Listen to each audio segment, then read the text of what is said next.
There's a glare. Oh. We are having another girl! Oh my gosh!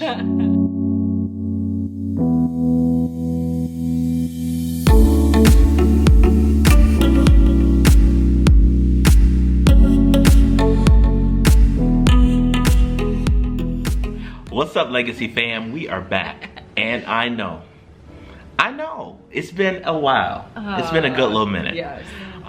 So if you have not already subscribed, please be sure to subscribe. And hit that notification bell.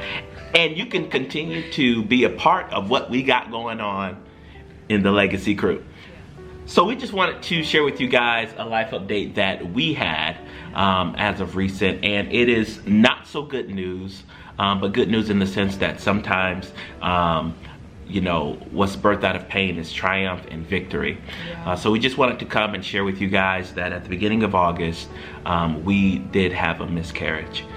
We were 14 weeks along, and we knew that this pregnancy was going to be high risk.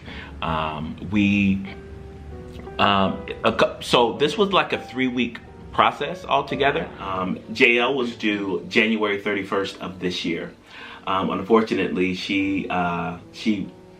we miscarried, and God needed her more than we did. So we are super excited that He did. So along with that, we wanted to commemorate her life because she's still with us. She's a part of us. And Abigail, unfortunately, she doesn't have a little sister in the natural, but she definitely has one in heaven. And one of the things that we wanted to do, and you know, Chaz talked with one of her friends who's a chaplain. She gave us the beautiful idea of still celebrating our daughter. Part of what we did was we took Abigail along, and we went to a park, and we let 2 balloons go, actually. Mm-hmm. One of them was for our first child before Abigail. Mm-hmm. We had a miscarriage then, and then one was for Jael. Mm-hmm. And it was a cold winter day, but we bundled up, and we let balloons go, and we'll share that footage with you. And yeah, we wanted to celebrate her on the actual day that she was supposed to be born.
Yeah, if you're if you know of someone, that's had a miscarriage, or if you've had a miscarriage yourself, like, I really challenge you to really kind of, step into those feelings, and it's okay to, grieve. However, that week was I struggled. I'm not gonna lie, like, it was hard kind of leading up to the day, and, I had my moments of just crying, and that's okay, so.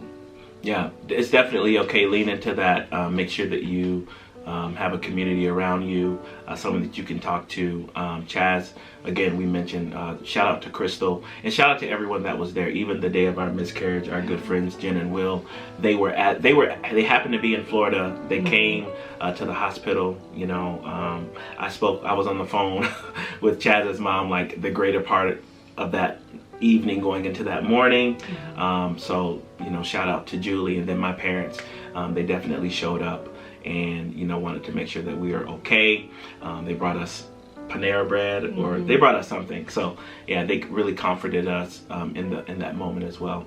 So shout out to all of you guys, and then Crystal for sure, with just her expertise and just really giving us the opportunity, or just sharing with us different ways that we can grieve, and different ways that we can celebrate someone's life. So if you're struggling, if you've had a miscarriage, or you had miscarriages like we have, and you haven't, you're trying to think of ways to remember, and you're in a grieving process, again, lean into that.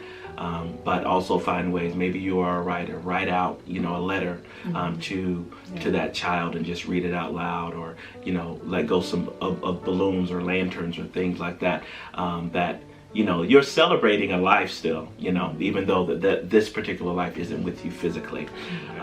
Well, thank you guys so much for watching. We are super excited that you are journeying through the good, the bad, the funny, the sad.